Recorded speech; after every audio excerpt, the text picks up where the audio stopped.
any kind of reactor which is directly straight, or flowing medium or any kind of liquid flowing medium, it should be straight. If you want to transport, if you want to deliver any kind of liquid from here, means this is your one reactor, this is your one reactor, you want to transport from this position to this position. In between this, there definitely there will be the some kind of losses. Here will be the that your major loss. But there is one more problem. When you will do any kind of bending, like your pipe will go here, then it will go here, it will go here, then only go here, then here these bends, it will also create some minor losses. So generally, if you'll go any kind of a refinery, any kind of industrial visit, then you find there is a lot of bend. All these bend, they are generating the minor losses. You cannot remove this kind of bending, because at your construction site, if you want to bend the pipe here, so you cannot suppress this kind of losses also. And if you are talking about the major losses, definitely there will be the friction will be the major losses, because for the reduction of the friction losses, it is very tough. Okay, so this is the theoretical part, that how you will segregate losses. But how you will define your losses?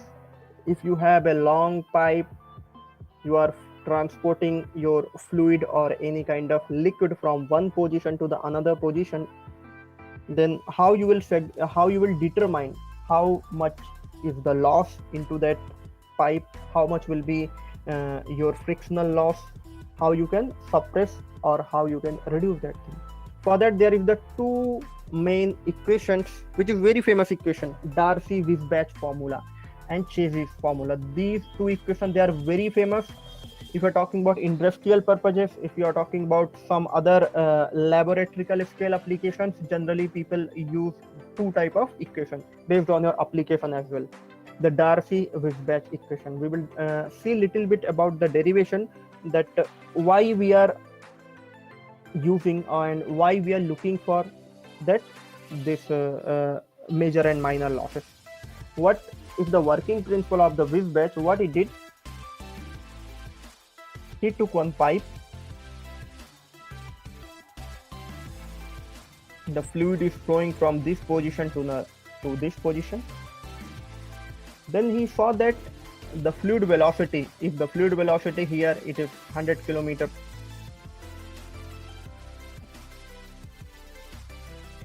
sorry, 100 not kilometer, 100 liter per minute, sorry, 100 liter per minute, but fluid which is here it is getting, it is near about 90 liter per minute.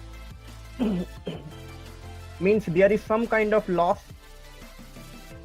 in between the pipe or in between this flowing medium. Then what he did, he took the small segment of the fluid element of the pipe.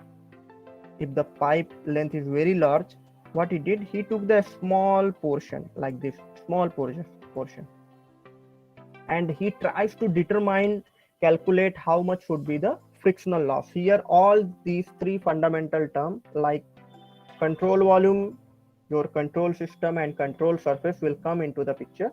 Now you can see what he did, he took one pipe,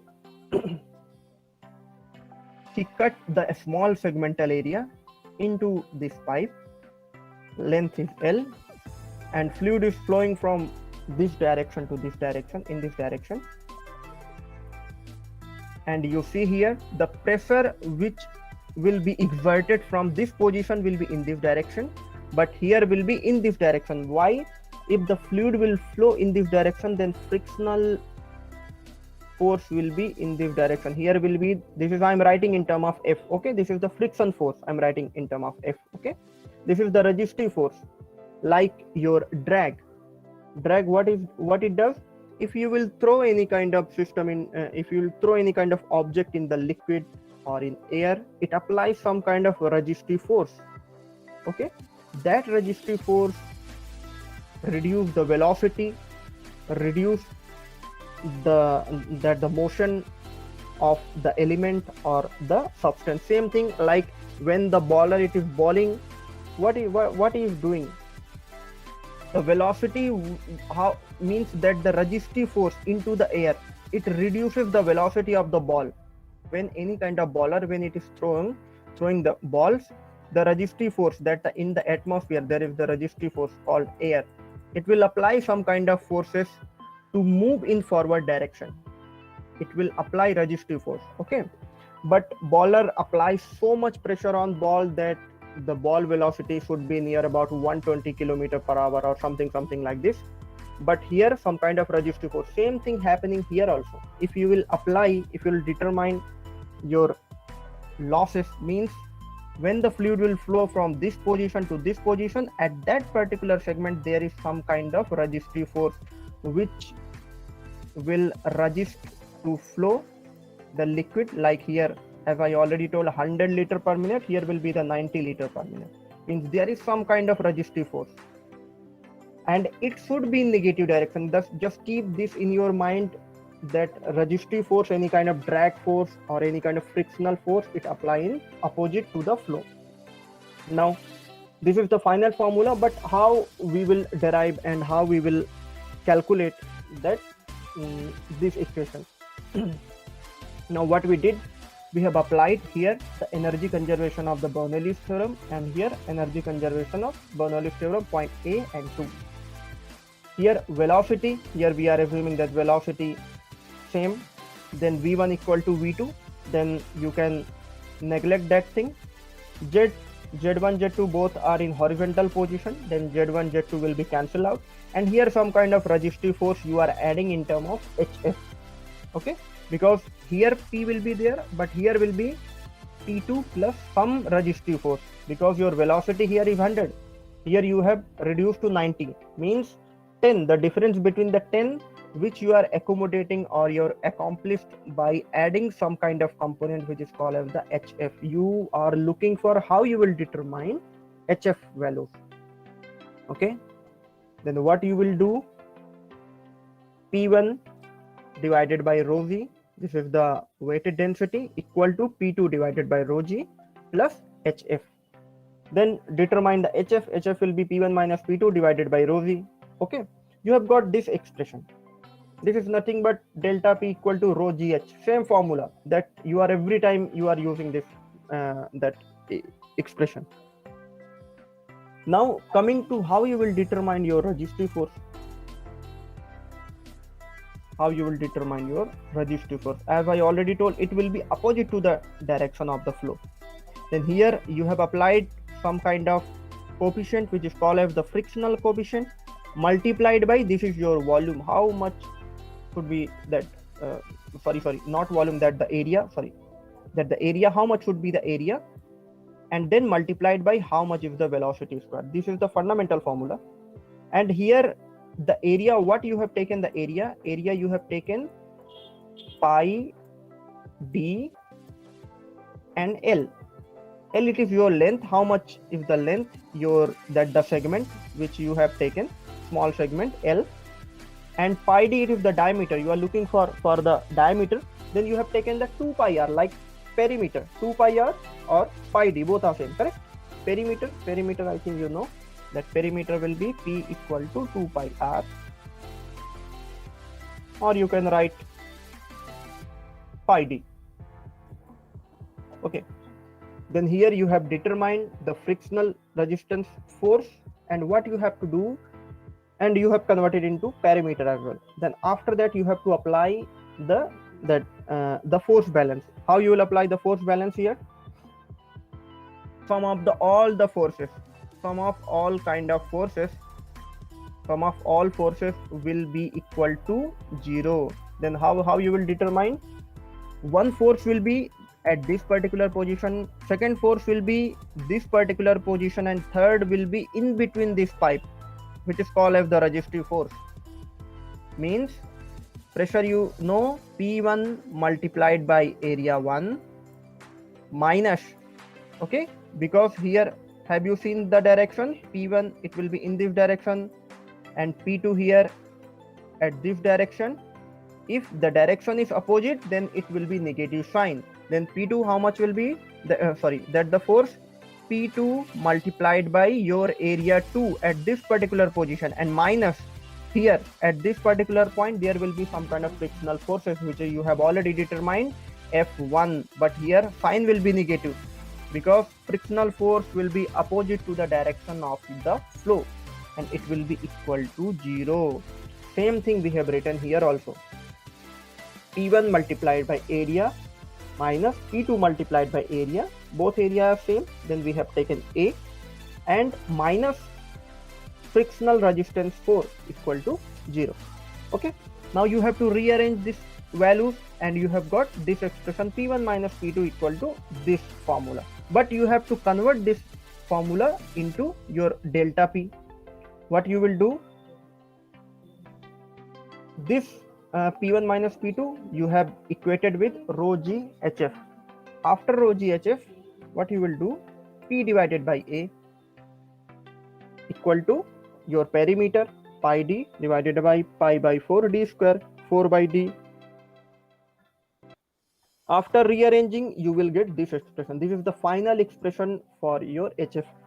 But here the we know that F1, which is the coefficient of the friction divided by density, it can be written as F by 2.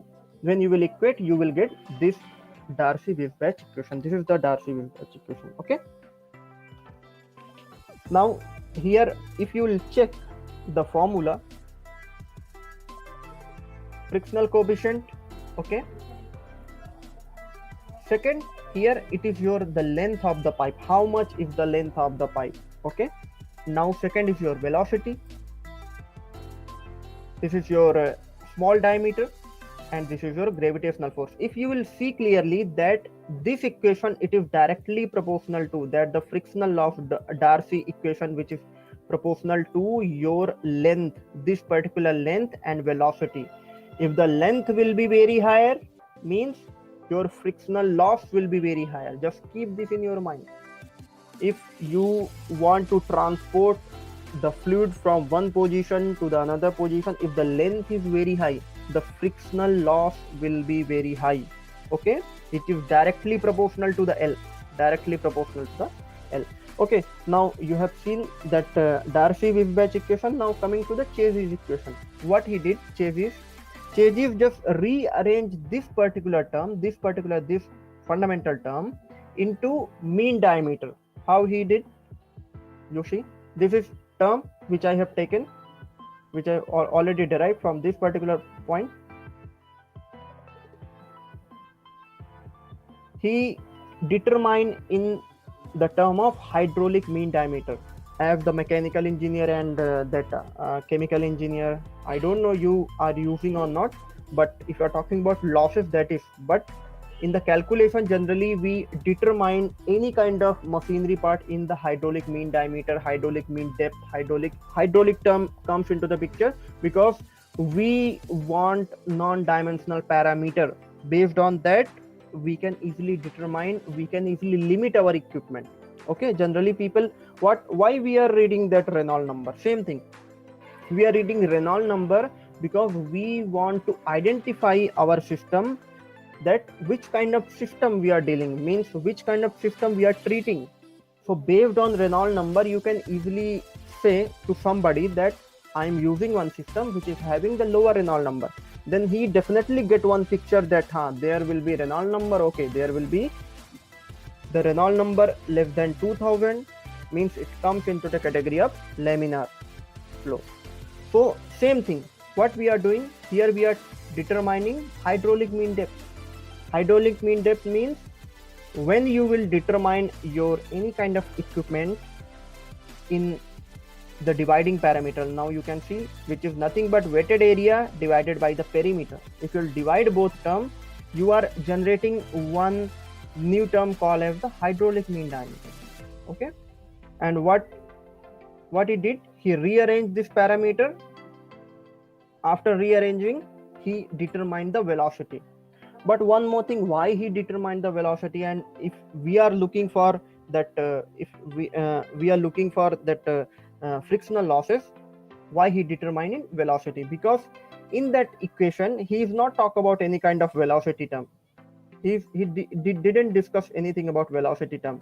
So what he did, he determined the velocity and identify, and he has given one changes constant, which is nothing but rho g divided by, this is the frictional force, one constant he has given, which is called as the c root over m, the hydraulic mean depth, multiplied by I is nothing but ratio of loss of head per unit length of the pipe, hf divided by L. He has given new term. Okay, if in question, if you will get how you will determine the hydraulic, sorry, how you will determine your loss using the Chages formula, then definitely you have to know how much will be the value of m, because he will provide the value of m, which is nothing but it will be depend on mean diameter. He will give the mean diameter, then you have to determine this thing only, hf by L. How you will determine? You have to know how much will be the constant value, because these are the constant value for a particular setup or for a particular equipment. This generally it is in fixed position, means like a Reynolds number less than 2000, it is laminar, 2000 to 4000, it is transition, more than 4000, it is turbulent. Same thing, if you have one kind of equipment, normal pipe, then these constant value should be constant, means it should be near about 0.6 or 0.7. When you will put this value and you know how much will be your mean hydraulic diameter, you just calculate the velocity by knowing the value of E. After calculating all these parameters, just multiplied with length, how much is the length of the pipe, you can easily determine how much will be the loss due to how much will be the loss due to your friction. Okay, so there is the two method we have discussed. Like if you want to determine how much will be the losses, major and minor losses, there is the two famous equation. Just keep this in your mind, that one is the Darcy-Weisbach and the one is the Chases formula. Generally people use only this kind of formula to determine. Okay, now the second, it is very famous formula, that very famous law, Huygens-Poiseuille. Huygens-Poiseuille, why you want to use Huygens-Poiseuille? If somebody will ask, okay, you want to determine pressure drop, how much will be the pressure drop?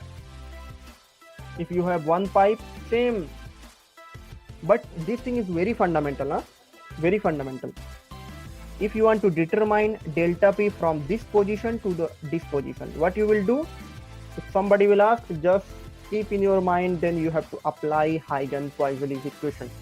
This is the only equation. By applying this formula, you can easily determine how much will be delta P. If you'll go for interview, this question generally asked in your GATE exam as well. If I don't know in fluid mechanics it is your in GATE exam or not, but in GATE exam for chemical and mechanical engineering it is applicable.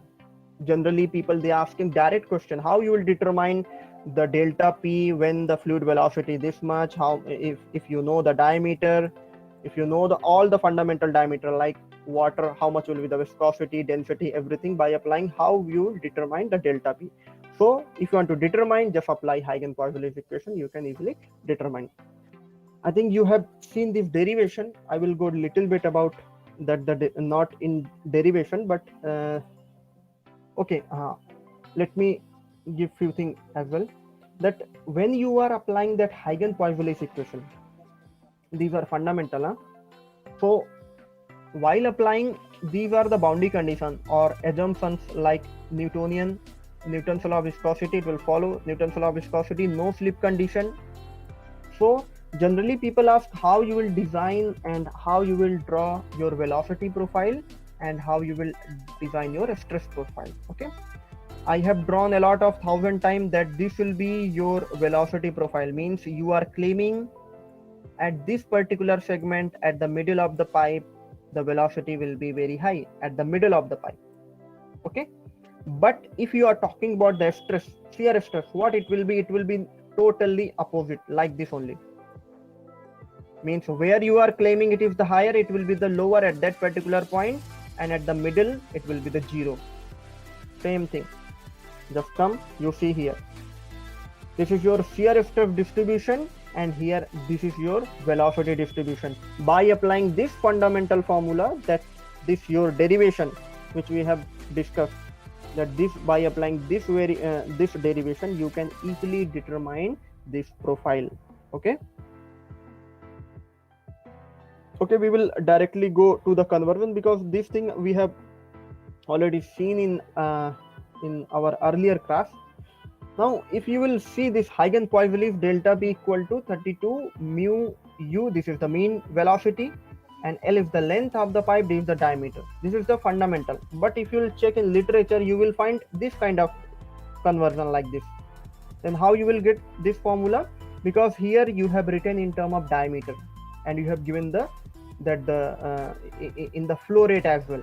Then you have to suppress this equation into your radius and your flow rate. Then how we have segregated, how we have suppressed that method? 32 multiplied by mu u bar, this is the mean velocity, and this is the length of the pipe, and this is the diameter. Then what you have to do, velocity will be volumetric flow rate divided by area of the flow through the pipe. Q multiplied by pi d square by 4. This will be the further when you will put the expression of the area, you will get this expression. After putting the value of the u bar, or you can say the velocity value, you will get this expression. When you will rearrange this parameter, this is the final expression. How you will convert this thing? Here the diameter, d will be your 2r. When you will put this value, you can easily convert it into your flow rate, into your radius, into your length, and this is the viscosity of the fluid, and this is your flow rate, and this is the pipe 3.14, and this is the constant value. Okay, this when if okay, for this lecture we have discussed two things. One is the losses, one is the delta P. And because why we have discussed, because in your curriculum it is clearly written. Now you can see, calculate the pressure drop in a pipe. Here pipe fitting major and minor losses of flow. So we have discussed two things, okay, minor and major losses, and how much will be the pressure drop. Okay, now we will move ahead and we will see that approach, Bingham pi, and same thing it is also given in your curriculum, like the method of force ratios and Bingham pi method, and about the pump as well. Okay, first of all, why we need this kind of method, Bingham pi, and what is the significance of the dimensionless method? Because this thing is totally based on your mathematical expression, means you are converting your term, your like process parameter term like diameter, viscosity, density, in your non-dimensional parameter, like your Reynolds number.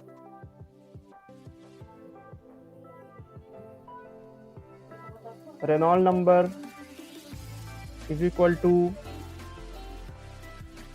rho v d by mu. If somebody will ask what is the significance of that value, then you will tell it is the ratio of inertial force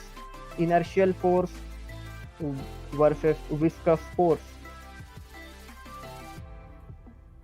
Okay, just keep this formula in your mind, that Reynolds number, it is the formula, is rho v d by mu.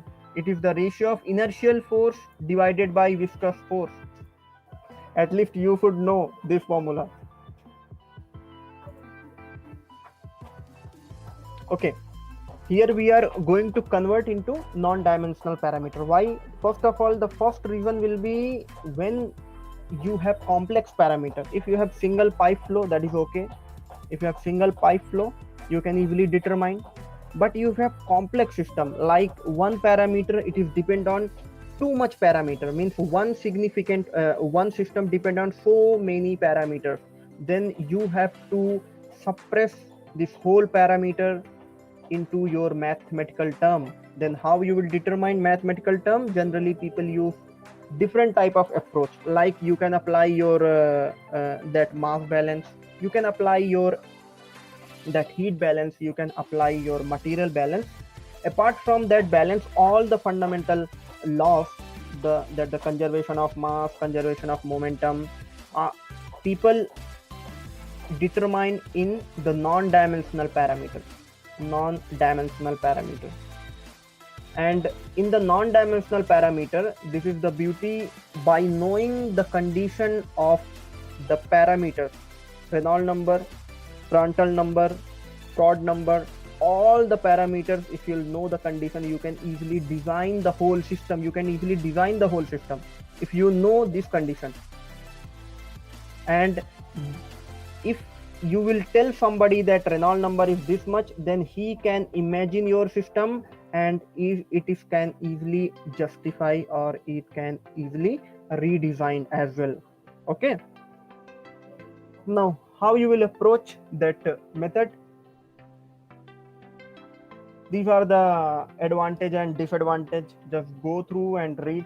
I have tell little bit about, because this thing is the theoretical expression. Theoretical expression based on your fundamental quantity. Now you can see the dimensions.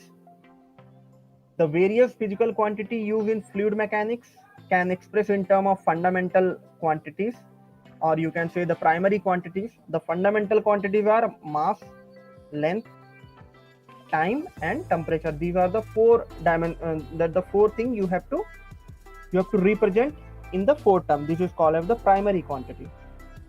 And the secondary will be, by using the primary, what you will get, that is called as the secondary unit, like velocity, like your area, acceleration, it can be anything. These are like your volume, like your density, viscosity, each and everything, it will be depend on your primary units. These are the dimensions. And there is the four systems, I think you already know. One is the CGS, MKS, FPS, International Standard Method, SI unit. After that, these things we have all these things here mentioned here, that how you will determine the dynamic quantity, like force means mass multiplied by acceleration, mass M, length will be L, acceleration. What is the unit of acceleration? Acceleration, let me write for one. For force, F is equal to ma. Mass you will represent at capital M, not a small m, capital M. Acceleration, it is length divided by time inverse. Then for length, L time inverse T minus 2. Same thing, it is written here. Okay. Based on this, you can easily determine like density.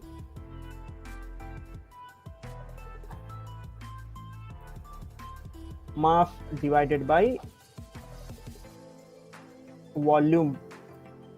Then what it will be? Here will be the capital M and a length minus 3. Okay, volume. Okay, so all these are the secondary units. Primary units, only 3 primary units. 4, it is temperature, which is not in your use generally, because if you will talk about that heat transfer unit, then only that the temperature term, the temperature unit will come. This is the theta. Generally 3 are frequently in use, M, L, T, and fourth one is your theta. Okay, these are all secondary units. Okay, now if you are talking about how many type of dimensionalist method to determine, to identify your system. One is the Rayleigh's method, Buckingham Pi, Bridgman's method, matrix tensor method, and by visual inspection of the variable, rearrangement of the difference equation. Okay, as I already told, if you want to design or define your system, you can use this kind of approach. But as an engineer, what we are doing, we generally use two type of the method, Rayleigh's method and Buckingham Pi method. Because if you don't have much more experimental conditions, then definitely you have to represent your data into some kind of parameter which is based on your fundamental expression. And this units like fifth one, by visual inspection of the variable involved, these are based on your experience. If someone did a lot of experiment and he has a lot of theoretical knowledge, then only he can easily say, we have to change this parameter. By changing this parameter, you will get good product. By changing this parameter or any kind of unit, you will get good product. But this thing is based on your experience as well. Okay. Now we will talk about little bit about the relays method, and then Bingham pi method. Okay, how you will approach, how you will apply relay method before going to Bingham pi. Now you can see, find the expression for the drag force. I will directly solve one problem. We will see one problem. You can easily get you will easily get to know that how we can approach next Bingham pi or that relays method. On the smooth sphere of the diameter d, moving with a uniform velocity v in a fluid density your rho and the dynamic viscosity is mu. What it is given, that find the expression, you have to determine the expression which is for your drag force. Means your drag force will be the function of smooth diameter, function of diameter d, your moving velocity v, your density, liquid density rho, and your dynamic viscosity mu. Okay, you have to determine force in terms of these four parameters. Means how it will vary based on your system. Now what you will do, he has written here, what you will do, you have to write like one parameter power a, second parameter power b, third parameter power c, and last parameter or mu parameter in d. That number of variables, how many number of variable, 1 2 3 4, just you have to write power 1 a b c d e f g h up to n. It will be depend on your system. What you have to do, you have to convert into LMT units. Then you have to equate force unit, you know, MLT minus 2, and this particular unit you have to note it down, write it down, like D will be diameter, L power A, LT minus 1 power B, density ML power minus 3 C, and similarly for your viscosity. After writing, what you have to do, you have to do the comparison only. For M, just check here in the left hand side, M power is 1. Okay, in the right hand side, M power here is the C, one is C, another one is D. Then you have added C plus D. Second, for length L, you see here is power 1, and here A plus B plus minus 3C and minus D. And you see here we have written as well A plus B minus 3C minus D. Same thing you have to do for T only. For T, minus 2 is equal to minus B and D. This is minus B and D. Okay. Then after that, what you have to do, you have to rearrange and you have to calculate all the values of A, B, C and D. After getting all the value of A, B, C, if you are unable to find A, B, C, then try to convert in one unit, like either in A, either in B, either in C. Then what he did here, he has converted into like C is equal to 1 minus D, and B is equal to, by putting the value of that the C here, not here, he has rearranged and he has determined B is equal to 2 minus D. And after rearranging two value, putting this value, he can easily find the value of the A and the C. Now you can see he has rearranged, after rearrangement he has got this expression. Okay, this is the relays method. Relays, that is very simple method, you can easily determine. But in the that the Bingham pi, what he did, he write it down in 1 pi unit. Pi is the dimensionless unit. What he did, now we will go directly to the problem, that the resistance are expressed by a partial submerged body depend on velocity, length L, viscosity of the fluid, density of the liquid, and the gravitational acceleration. Then R will be depend on, now you can see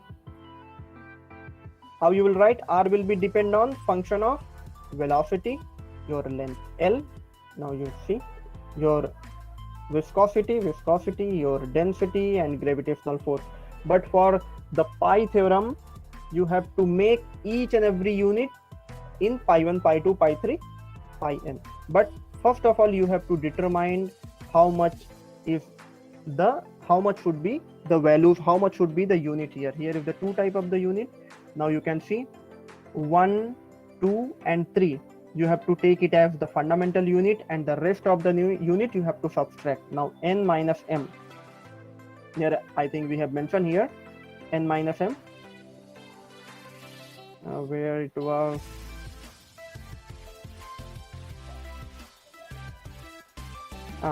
Just see. N variable, dependent and independent variable, and m is the fundamental dimension. When you will segregate, when you will subtract n and m after segregating two units, when you will subtract, then you have to keep number of pi terms. Okay, n minus m. This is also very simple. You have to do nothing. Just check which one is the fundamental unit. Here you have to first write it down like this, and you have to determine which one you want to take. And this is fixed unit. You have to do nothing. Just rearrange in term of pi 1, pi 2, pi 3 equal to 0. Same thing you see. He has taken length, velocity, and density. You can change this thing as g, that the viscosity as well. It will be depend on you. Then pi 1 will be this expression, pi 2 will be this, and pi 3 will be this. After same thing, by following the same method like relay you did, you can easily determine your fundamental terms. Then what you have to do, you have to put all the term at a one formula. Like you can see the function of which we have written initially. F1 is equal to this whole term which I have got from the pi 1. Now you can see this is your pi 1, then this value is your pi 2, this value is your pi 2, and this value is pi 3 equal to 0. Just up to here you have to write, just that's it. Okay, this is your pi method. Buckingham pi method, sorry. And these are the non-dimensional parameters. Okay, there is one request, just go through all the notes first of all, because at least you should know what is the formula of Reynolds number. Just keep in your mouth only. If somebody will ask, definitely you should know what is the formula of Reynolds number. Rho Vd by mu. Now you can see we have given each and every term as well. It is the ratio of inertial force by viscous force. Inertial and viscous force, this is the formula. Okay, just go through all the fundamental, that formula, Euler's equation, Weber number, Mach number. We have discussed all these things. Okay, just go through. And today we will talk about little bit about the pump as well. Okay, first of all, pump, why we are and one more query. Actually, I asked in question what is the classification of pump. I think only 1 or 2 people they have written the classification of pump. Let me share one. I think I have shared this that picture. This is the major classification of pump. Just keep in your mind, pump can be categorized into 2 types. One is the dynamic pump, another one is positive displacement pump. Working principle means when you want to transport, when you want to increase the velocity of the fluid, then you want to use any kind of source of energy which is called as pump. Means it accelerated by the centrifugal force of action, any kind of force of action, it accelerated the fluid into higher velocity by applying the pump. Okay, And here reciprocating, it applies the reciprocating force of action, means reciprocating, it cannot be continuous. Let me show. If you have 3 piston pump, okay, here will be your chamber, this will be your complete chamber, here will be the three that cylinders, 3 cylinders, 1, 2 and 3, okay, 1, 2 and 3.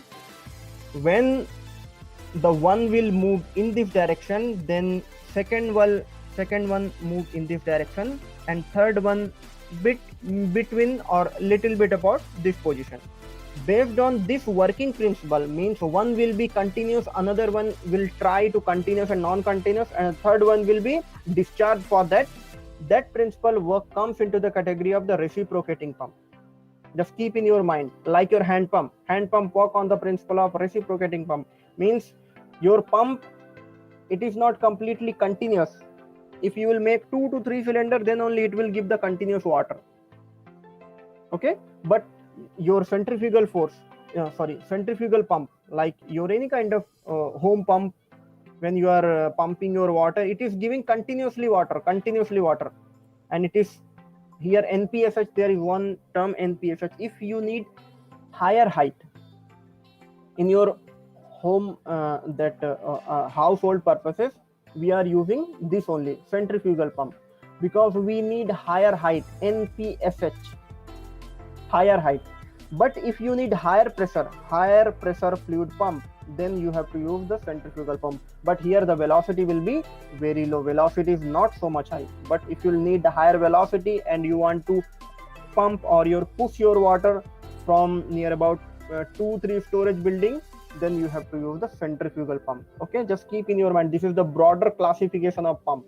That pump can be classified like dynamic, positive displacement pump. In positive displacement pump, there is the reciprocating pump, rotary pump. In the dynamic pump, centrifugal pump and special effect. And these are the classification of pump. Like in the centrifugal, axial flow, mixed flow, peripheral flow, special effect like jet, electromagnetic. And you see reciprocating, this is the piston pump, plunger pump, or the diaphragm pump. This is the piston pump. You generally industrial people, they are using this kind of pump, or if you have any kind of experimental setup, then only we use this kind of pump. And rotary pump, single rotary, or you can use the multiple rotary, okay.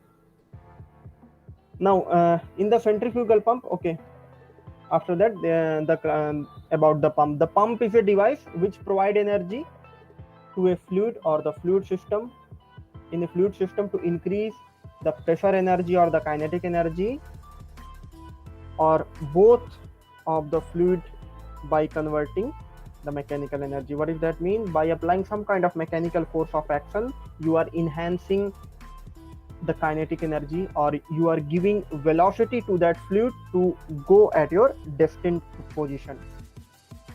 Classification pump, we have already discussed. This is the classification of pump. Just keep in your mind, this is the classification of pump. And here the classification based on different categories, like you see rotodynamic pump and positive displacement pump, we have already discussed. And these are the few components. If you are talking about the centrifugal pump, let's see, this is your centrifugal pump, okay.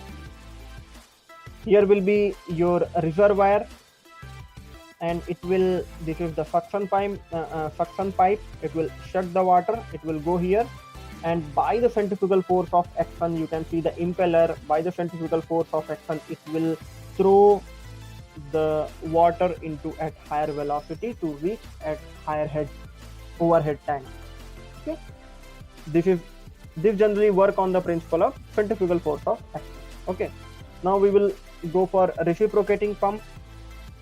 Reciprocating, just have a look. Now you can see this is called as the piston type of pump. When it will go here, what will happen? It will suck the water. This is called as the suction pipe. It will go when it will move in this direction. So when it will move in this direction, it will suck the water, whole that system will be filled with water.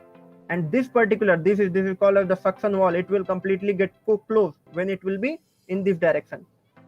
And when it will go in this direction, it will push the water and whole water will come out from this particular pipe, delivery pipe. Okay, same, this is the working principle of your hand pump, same thing.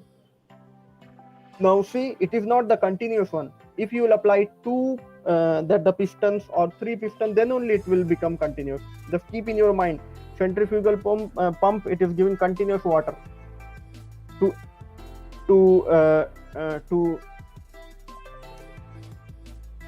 to send the water at the higher height. But here, if you need the higher pressure means if you need higher pressure, then only this kind of pump it is applying, reciprocating. But here one more thing, it is not the continuous pump. If you apply the 2 cylinder, 3 cylinder, then only it will continuous. It is working, its working principle, it is based on like your hand pump. Means first it will suck, the whole system will completely fill with water. When it will move this at this direction, it is the crank.